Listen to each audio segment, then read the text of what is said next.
দিশা সেবা সংস্থার পরিচালনায় সম্পূর্ণ বিনামূল্যে চিকিৎসা ও স্বাস্থ্য পরীক্ষা শিবির আয়োজিত হয়েছিল শহরপুরে সিদ্ধা টাউন কমপ্লেক্সের পাশে।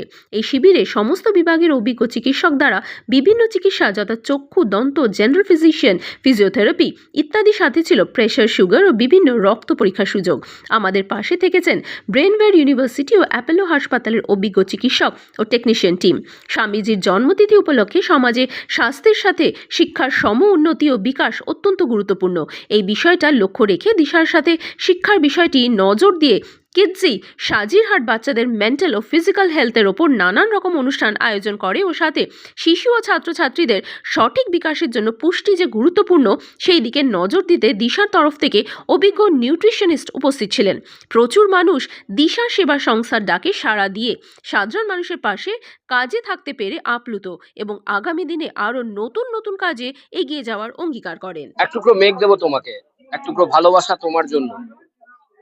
স্বেচ্ছাসেবী সংস্থা দিশা চালিয়ে যাচ্ছে বলদেব মন্ডল একাই। আর এই একা আজ একা নয়, একা আজ 100 রূপ নিয়েছে। কি বলবেন বলদেব দা? দশে মিলে করি কাজ, হারি জিতে নাহি লাজ। একা শুরু কিছু করতে হয়, তারপর সব মানুষ শেষে জোর দেয়। যে একের লাঠি 10-এর বোঝা। আমরা প্রত্যেকে জানি কোনো কাজকে যদি ফোকাস করতে হয় তাহলে একজনকে শুরু করতে হয়, কিন্তু তার ভাইবস যখন বিভিন্ন জায়গায় ছড়িয়ে পড়ে তখন কিন্তু মানুষের কাছে তার অনুরণন এবং অনুসরণ হতে পারে।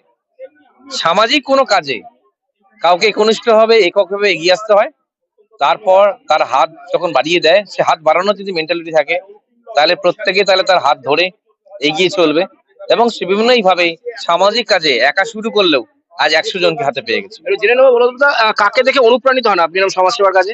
দেখুন, আজকে একটি বিশেষ দিন, 10ই জানুয়ারি। আমরা সকলে জানি স্বামী বিবেকানন্দের জন্মদিন 12ই জানুয়ারি। আজকে হচ্ছে তার জন্মতিথি। তাই স্বামী বিবেকানন্দের মতো যে একটা ন্যাশনাল এবং ইন্টারন্যাশনাল লেভেলের একটা ইউথ লিডার আমার অনুপ্রেরণার উৎস।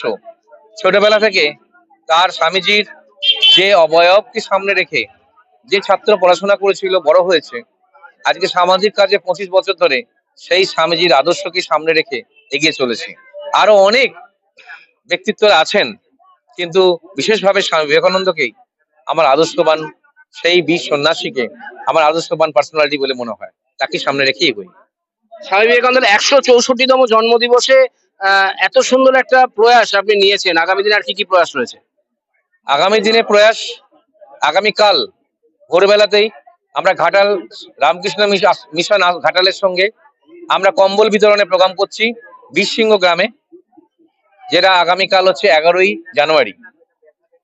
এবং ঘাটাল মিউনিসিপ্যালিটি বিশেষ program national youth day, Swamiji জন্মদিনের আমাদের পশ্চিম মেদিনীপুরে বিশেষ প্রোগ্রাম কালকে ভোরবেলায় বেরোচ্ছি। আপনারা জানেন মাননীয় মুখ্যমন্ত্রী তার নির্দেশে যে কামারপুকুর ডেভেলপমেন্ট বোর্ড তৈরি হয়েছে, তারই তত্ত্বাবধানে ঘাটাল রামকৃষ্ণ মিশন ঘাটাল, সেখানে মানুষদের, আপামর মানুষদের সাহায্য করবার জন্য রামকৃষ্ণ মিশন আপামর চেষ্টা করছে। আমাদের বিশেষ অনুরোধ ছিল যে যেহেতু আমরা একটু এই আর্ত দরিদ্র নিপীড়িত মানুষের সেবায় কাজ করে থাকি, তাই তাদের সঙ্গে আমরা একই সঙ্গে কাজ করতে চাই। এই আবেদনে সাড়া দিয়ে রামকৃষ্ণ মিশন ঘাটাল তারা আমাদের সেই সম্মতি দিয়েছেন। আগামীকাল আমরা যাচ্ছি এবং এই প্রোগ্রামে অত্যন্ত ঈশ্বরের কৃপা যে এই এত বড় একটা অনুষ্ঠানে সেখানে আমাদের সঙ্গে রেখে, আমাদের সাথে এবং পাশে রেখে মানুষের সেবায় আমাদের বিখ্যাত যে বিদ্যাসাগরে জন্ম ভিটাতে তার হাতে তৈরি করা লাইব্রেরি থেকে আমরা দিশা সেবা সংস্থা সাথে রামকৃষ্ণ মিশন ঘাটাল যৌথভাবে কম্বল বিতরণ করবে আর্ত নিপীড়িত মানুষের কাছে। কতজনকে কম্বল বিতরণ করছেন? আমরা কালকে শতাধিক মানুষকে কম্বল বিতরণের প্রয়াস রেখেছি এবং মহারাজ স্বয়ং থাকছেন, রামকৃষ্ণ মিশনে অন্যান্য মহারাজরা থাকবেন, অন্যান্য কর্মীরা থাকবেন। আমাদের ভালো লাগছে এইটাই যে এই ধরনের আমরা যে অনুমতি পেয়ে আমরা এই কাজের মধ্যে আমরা সামিল হতে পেরেছি এবং সত্যি সোশ্যাল কাজ করবার জন্য কারোর যদি ইচ্ছা থাকে, if there is a will there is a way, অর্থাৎ ইচ্ছা যদি থাকে তার উপায় কোথাও বেরিয়ে যায়। নিজে কিন্তু এত বড় একটা দায়িত্ব রয়েছেন, সরকারি দায়িত্বে রয়েছেন, সেখান থেকে দাঁড়িয়ে নিজের ঘর সংসার সামলে তারপরেও সমাজ সেবা কিভাবে সম্ভব হয়? আমি জাস্ট এই বক্তব্যের আগে যে লাইনটা বললাম if there is a will there is a way. অর্থাৎ আমার অর্ধাঙ্গিনী এখানেই আছেন, যিনি অন্যতম একজন প্রখ্যাত ডায়েটিশিয়ান। বাচ্চাদের আজকে এই শিক্ষা এবং স্বাস্থ্যকে মেলবন্ধন করে যে মেডিকেল ক্যাম্প এবং শিক্ষার আলোকে আলোকিত করবার জন্য অ্যাওয়ারনেস কিডজি সাজিরাটের তরফ থেকে যে করা হচ্ছে, বিশ্ব সেবা সংস্থা করছে, সেখানের মধ্যে যে বাচ্চাদের পুষ্টির বিষয়টা কিন্তু উনি দেখছেন। অর্থাৎ আমার গৃহিণী, আমার ঘরের লোক, যিনি তার চেম্বার সামলে, অন্যান্য পেশেন্টদের সামলে, ঘর সামলে, সংসার সামলে, তার এখানে এসে আমাদের সঙ্গে ক্যাম্পে সমান তালে তাল মিলিয়ে বাচ্চাদের পুষ্টি নিউট্রিশনের বিষয়টি দেখছেন এবং বিনামূল্যে তাদের পরিষেবা দেওয়ার জন্য অঙ্গীকার। অর্থাৎ আমরা একই সাথে, একই হাত ধরে, একই সঙ্গে আমরা কাজ করছি। তার ফলে আমাদের এই সংসার সামলানোর বিষয়টা ওপরওয়ালা কোথাও একটা ঠিক করে দিয়েছেন। এই কারণে এর সাথে সমাজের অন্যান্য পারিপার্শ্বিক পরিবেশের সমাজের অনেক মানুষকে কাছে পেয়েছি, যারা আমাদের অনুপ্রাণিত হয়ে অনুপ্রেরণা কাজ করছেন। এইভাবেই কোথায় কখন যে এই জটিলতা কাটিয়ে যে এই সামলানোর বিষয়টি খুব সহজ হয়ে গেছে, আমি সেটা বুঝে উঠতে পারিনি। তাই এখন আমাদের কাছে এই জটিলতার বিষয়গুলো না থেকে বরঞ্চ আগিয়ে নিয়ে যাবার, আরো কাজে নিজেকে ঝাঁপিয়ে পড়ার মানসিকতা নিয়ে এগিয়ে চলার প্রেরণাটাই আমাদের দুজনের এখন মূল লক্ষ্য। শেষ প্রশ্ন, যুবাদের জন্য, নতুন যুবাদের জন্য কি বার্তা থাকবে সমাজকে? যুবরাই হচ্ছে সবসময় বলা হয় ভবিষ্যৎ। একটা বড়, সেই ছোট একতলা বাড়ি করি আর 10 তলা বাড়ি করি, তার ভিত হচ্ছে আসল। এই ভিত প্রতিষ্ঠা করবার সময় যেটা নার্সারি, আমাদের এখানে আছেন এই কিডজি সাজিরহাটে কর্ণধার নেহা ম্যাডাম আছেন, যিনি তার এই যে বাচ্চাদের নিয়ে আজকে সামাজিক অনুষ্ঠানটা শিক্ষা স্বাস্থ্যের মেলবন্ধন করেছি। কারণ এটা দরকার ছিল। কারণ শিক্ষা যদি ভিত না হয় তাহলে কিন্তু সঠিক মানুষ তৈরি করতে পারবো না। স্বামীজির কথা অনুযায়ী মান আর হুঁশের মধ্যে মেলবন্ধন হয়ে মানুষ তৈরি হয়। তাই মানুষ তৈরি করতে গেলে তার শিক্ষা দরকার। অন্ধকার থেকে আলোকে রূপান্তর করবার জন্য শিক্ষার প্রয়োজন আছে। স্বামীজি যাদের কাছে বুকে নিয়েছিলেন, তাদের শিক্ষা থাকুক না থাকুক, নিজের শিক্ষার আলোকিত আলোকিত করে তাদের সমাজকে পথ দেখিয়েছেন। তবেই একটা বিরাট একটা পৃথিবী তৈরি হয়েছিল। সেই পৃথিবী এইরকম একটি সলিড কনডেন্সড ফর্ম যদি তৈরি করা যায়, সমস্ত রকম আবেগকে এক জায়গায় রেখে, আর সমস্ত কুসংস্কার, সমস্ত হিংসা, সমস্ত হানাহানি, সমস্ত রকম স্বার্থপরতাকে এক জায়গায় রেখে যদি একে নতুন পৃথিবী তৈরি করতে হয়, তাহলে শিক্ষাকে দরকার আছে একসাথে এক পাশে থাকা।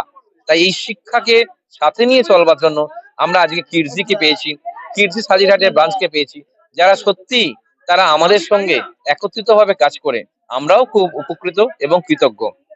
আমরা চাই যে এই ভিতকে, যুব সমাজকে উদ্বুদ্ধ এবং নতুন করে তৈরি করতে গেলে এই ধরনের প্রেরণাকে আরো দরকার। আমরা আজকে আপনাদের চ্যানেলের মারফত ঘোষণা করছি, আগামী দিনে আমরা এই শিক্ষা স্বাস্থ্যের মেলবন্ধনকে একটা নতুন মাত্রায়, অন্য মাত্রায় তুলে দেবো।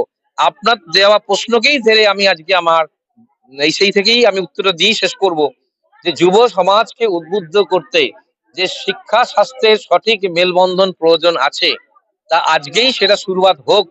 স্বামীজির আজকে, স্বামী বিবেকানন্দের জন্মতিথিতে দাঁড়িয়ে এই শিক্ষা স্বাস্থ্যের মেলবন্ধনকে নতুন সমাজ গড়ার জন্য আসুন হাত ধরে। আমাদের শুধু দুজন নয়, এইরকম আরো 200 লোককে চাই। আমি জানি, আমার বিশ্বাস, অন্তরে থেকে বিশ্বাস, যে অনেক মানুষ অপেক্ষা করছেন, হাত বাড়িয়ে আছি হাত ধরার জন্য। আপনারা চ্যানেলে অপেক্ষা করুন, আপনাদের ক্যামেরার আপনার ফিল্ডটাকে বাড়ান, আপনাদের আরো বেশি রিপোর্টিং তৈরি করুন। দিশা আসছে আবার নতুন রূপে, নতুন ভাবে সমাজকে বিকশিত করবার জন্য। সাথে আমাদের এই কিডজি অন্যান্য সংগঠনগুলো তারাও কিন্তু আমাদের সাথে থাকবে। ধন্যবাদ সবাই। पहले पहले बहुत बहुत थैंक यू सभी को। और जो हम दिशा के साथ जुड़े हैं वो मुझे बहुत ही अच्छा लगा है, क्योंकि एक वेलफेयर डिपार्टमेंट है जो कि सभी के लिए, सभी वर्ग के लोगों के लिए एक हेल्प करता है। हर चीज को आगे बढ़ा करके जो हम लोग हाथ बढ़ाते हैं, और जो हाथ बढ़ा करके जो हम लोग किसी का भी हेल्प करना चाहते हैं, वो हर कोई नहीं चाहता है। लेकिन इस चीज को लेकर के हम चाहेंगे कि जो किडजी है वो वेलफेयर के साथ जुड़ करके सिवा ये उसके साथ जुड़ करके हम लोग सारे लोग को एक हेल्प करें शिक्षा के माध्यम से, जो कि किडजी साजिद हाट जो हम लोग का न्यू ओपनिंग हुआ है, न्यू लॉन्च हुआ है, ये अपडेट वर्जन को लेकर के हुआ है, जो कि ये सिर्फ इसके लिए नहीं है कि जो प्री स्कूल में बच्चे पढ़ते हैं उनके लिए नहीं, ये 2 साल से 14 साल के बच्चे के लिए एक्टिविटी करिकुलम को लेकर के आगे बढ़ रहा है, जिसमें कि सोसाइटी के बच्चे, पाड़ा के बच्चे और जो मध्यम वर्गीय बच्चे जो होते हैं, जिनके पेरेंट्स ज्यादा ऑक्युपाई नहीं कर पाते हैं सीट्स वगैरह और बहुत कुछ प्रोवाइड नहीं कर पाते हैं, जैसे डांसिंग है, अवेस्कस है, शो टॉपर्स है, पर्सनालिटी डेवलपमेंट है, उन लोगों के लिए हम लोग का किडजी एक अलग से एक वेलफेयर के साथ जुड़ करके उन लोग के लिए काम करना चाहता है। और ये आज से शुरुआत हो चुकी है विवेकानंद जयंती के साथ। तो हम लोग का ये कहना है कि हम लोग की तरफ से जो जो बच्चे इस चीज में फील्ड में आना चाहते हैं उनको हम लोग हेल्प करेंगे, और जो छोटे छोटे बच्चे जो कुछ नहीं जानते हैं, जिनके पाड़ा के बच्चे हैं, जो किडजी तक नहीं पहुंच सकते हैं, मेरा ये मानना है कि उनको हर चीज प्रोवाइड होगा, দেখতে পাও না আটা हर चीज प्रोवाइड होगा और उनको पेंडा माइंड 5 मोटर स्किल्स जो हम लोग कहते हैं वो सारे हम लोग प्रोवाइड करते हैं। किडजी के एकेडमिक करिकुलम को लेने के बावजूद भी जो बच्चे पाड़ा के हैं, जिनका मेंटली ग्रोथ नहीं हो पा रहा है, उन लोगों को लेकर के हम किडजी के तरफ से एक न्यू वेलफेयर डिपार्टमेंट से जुड़ करके, जो कि दिशा वेलफेयर है, उससे जुड़ करके हम लोग उनको हेल्प करना चाहते हैं, ताकि उन लोगों का भी शिक्षा एक नया स्तर पर, एक नई ऊंचाई को छू सके। বলদেবদা এগোচ্ছে আর বলদেবদা বলছে সস্ত্রীক বলদেবদা এগোবে এবং দিশা কিন্তু এগোবে এবং দিশা কিন্তু নতুন বার্তা দেবে সমাজকে, কি বলবেন? সবসময় দিশা মানুষের পাশে আছে, মানুষের সাথে আছে, যে কোনো প্রবলেমে তাদের সাহায্যের জন্য হাত বাড়িয়ে দেয়। এবং আমি 25 বছর ধরে দিশার সাথে কাজ করছি। আমাদের দিশা এইভাবেই এগিয়ে চলবে আশা করি। দিন দিন নানা রকম ভাবে আরো নানা রকম প্রচেষ্টায় আরো বিভিন্ন অ্যাক্টিভিটি আমাদের বাড়ছে। তো মানুষের সাথে থাকবার জন্য এখন আমাদের যেমন আজকের মেডিকেল ক্যাম্প হচ্ছে এবং সাথে কিডজি যোগ হয়েছে। এটা বাচ্চাদের নিয়ে একটা প্রোগ্রাম হচ্ছে। বাচ্চাদের নিয়ে নানা রকম যে অ্যামিউজমেন্ট এখানে চলেছে, তাদের গেম আছে, তাদেরকেও মেন্টাল ডেভেলপমেন্টের জন্য যা উনি প্রচেষ্টা করছেন সেটাও আমাদের দিশার সাথে যোগ হয়েছে। এবং ওনার যে বাচ্চারা কিডজি থেকে আসছে তাদের নিউট্রিশনের দায়িত্ব আমি নিয়েছি অ্যাজ এ নিউট্রিশনিস্ট। তো এইভাবেই দিশা কিন্তু নানাভাবে এগিয়ে যাচ্ছে। অবশ্যই আমি বলদেবদার সাথে আছি, পাশে আছি। মানে এক কথায় দিশা মানুষকে দিশা দেখাচ্ছে। একদম দিশা দেখাচ্ছে। এবং আপনারা সবাই আসুন, কারণ সমাজে যদি কিছু ভালো করতে হয় সবাইকে হাতে হাত রেখে এগিয়ে যেতে হবে, তবে কিন্তু প্রতিটা মানুষের কাছে আমরা পৌঁছাতে পারবো। সভাপতির দায়িত্বে রয়েছেন দিশা, কি বলবেন? আমরা তো করে যাচ্ছি, 2000 সাল থেকে শুরু হয়েছে, 25 বছর চলছে। কোনটা করে যাচ্ছেন না লড়ে যাচ্ছেন? লড়াইও চলছে, করাও চলছে। এবার করতে গেলে লড়াই তো করতেই হবে। এবার লড়াই করতে করতে অনেক মানুষকে সঙ্গে পেয়েছি, মানুষ রোজ বাড়ছে। আশা করছি আরো যারা ভালো মানুষ, যারা ভালো মনের মানুষ, তারা এগিয়ে আসবেন আমাদের সাথে। কারণ এই লড়াইটা ছোটখাটো ভাবে নয়, এটা অনেক বড় লড়াই। এতে সবাইকে সাহায্য দরকার। সাহায্য শুধুমাত্র পয়সা দিলে নয়, সঙ্গে থাকতেও হবে। কেউ এসে সাহায্য করবে, কেউ শ্রম দিয়ে করবে, কেউ পয়সা দিয়ে করবে, কেউ সময় দিয়ে করবে। তাই মানুষকে একটাই বলবো, আসুন, দরকার আছে, আপনাদের সবাইকে দরকার আছে। আমাদের মানুষকে সাহায্য করার জন্য সমস্ত মানুষের সাহায্য দরকার। আমাদের গর্বের বিষয় আজকে, কেননা আমরা বিশেষ সেবা সংস্থার সদস্য হয়ে আমরা এই সামান্য সেবাটুকু করতে পেরেছি বলে আমরা গর্বিত। এবং আমরা ভবিষ্যতে যাতে আমরা আরো ভালোভাবে করতে পারি তার জন্য সকলের কাছে আশীর্বাদ আমরা কামনা করি, এবং ভবিষ্যতে আরো যাতে ভালো মতো করতে পারি সেদিকে আমাদের দিশা সংস্থা থেকে আমাদের বিশেষ আকর্ষণ রয়েছে। দিশা এটা তাদের স্বভাবগত যে সারা বছর ধরে একটা প্রোগ্রাম করে। 25 বছর ধরে দিশা এই যে প্রোগ্রামগুলোকে অর্গানাইজ করে, যাতে সমাজে একটা মানবিক যে আমাদের আচরণ সেটাকে যেন আমরা কমপ্লিট করতে পারি। আমরা প্রত্যেকেই কিন্তু ওই রোজগার করে খাই, এইভাবেই চলি, কিন্তু দিশা এই প্রোগ্রামগুলোর মাধ্যমে সমাজে একটা যে পিছিয়ে পড়া মানুষ তাদের শিক্ষা এবং স্বাস্থ্য সেটাকেও দৃষ্টি রেখে এই প্রোগ্রামগুলো করে। ভালোই লাগলো এখানে এসে।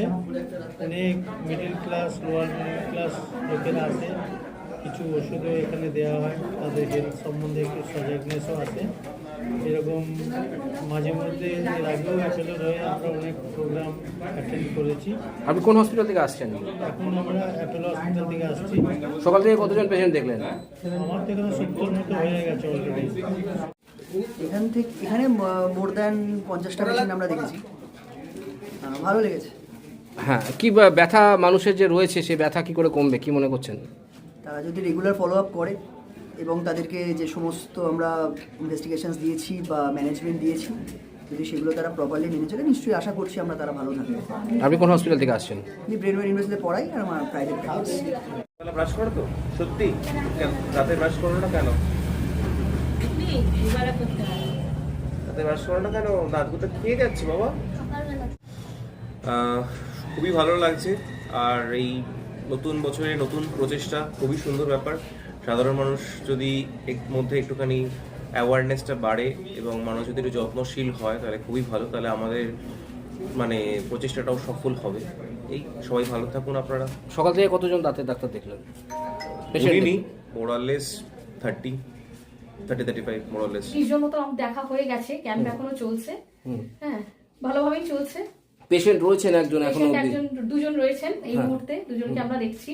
আরো বাইরে দিশা তো মাঝে মাঝে এরকম প্রোগ্রামগুলো করে থাকে, আমার ভালোই লাগে। আমি সবসময় চেষ্টা করি অ্যাটেন্ড করার জন্য এবং প্রচুর পরিমাণে লোক আসে, তারা সেবা নেয়, আমরা সেবা দিয়ে খুবই গর্বিত। এখন অবধি কতজন লোক এসছে? প্রায় আমি একটু আজকে লেট করে এসেছি, আমার অন্যদিকে পেশেন্ট ছিল, চাপ ছিল, তাও এসেও মোটামুটি 40-50 জন তো আমি দেখে ফেলেছি। আমি অনেক লেটে ঢুকেছি আজকে, তার আগে তো আরও অন্য ডাক্তাররা অনেক 150 পেশেন্ট দেখে ফেলেছি। আগামী পরশুদিন ন্যাশনাল ইউথ ডে, অর্থাৎ বিবেকানন্দের 164তম জন্মদিন। নিউ যুবাদেরকে কিভাবে সতর্ক করবেন, তারা কিভাবে ভালো থাকবে, সুস্থ থাকবে? তাদেরকে একটু শিক্ষা দেওয়া দরকার এবং গার্ডিয়ান যদি ঠিক মতন তাদেরকে বোঝাতে পারে তাহলেই তারা আগামী দিনে বড় হবে, ভালো হবে, তৈরি হবে। আজকে এই স্বামী বিবেকানন্দ জন্মতিথিতে এত সুন্দর একটা দিনে আমরা সিদ্ধা টাউন কমপ্লেক্সের ঠিক বাইরে দুস্থ যারা আর্ত সাধারণ মানুষদের জন্য সমগ্র চিকিৎসা পরিষেবার ব্যবস্থা করেছি।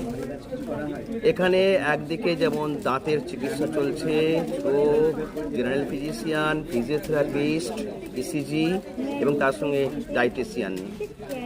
এর সঙ্গে আরও সংযুক্ত হয়েছে কিডজি, এখানে বাচ্চাদের একটি স্কুল, তারা এখানে বাচ্চাদের শিক্ষণ সামগ্রী সমস্ত কিছু তুলে দেওয়া হচ্ছে সেখানের মাধ্যমে। আর তার সঙ্গে এখনো পর্যন্ত আমাদের এখানে 200-র উপর বেনিফিশিয়ারি উপকৃত হয়েছে। আপনার আগামী দিনে কী কী লক্ষ্য রয়েছে? আগামী দিনে লক্ষ্য বলতে আমরা তো এই ধরনের প্রোগ্রাম প্রায় করে থাকি, আমাদের রাজ্যের বিভিন্ন জেলাতেই করে রাখি। যদিও দিশার জন্মস্থান বলতে গেলে হুগলির চন্দননগরে, কিন্তু সেইখান থেকেই সূত্রপাত হলেও আমরা এখন সারা রাজ্যব্যাপী যেখানে খুশি আমরা করছি, যখন যেমন প্রয়োজন হচ্ছে মানুষের পাশে এসে আমরা দাঁড়াচ্ছি।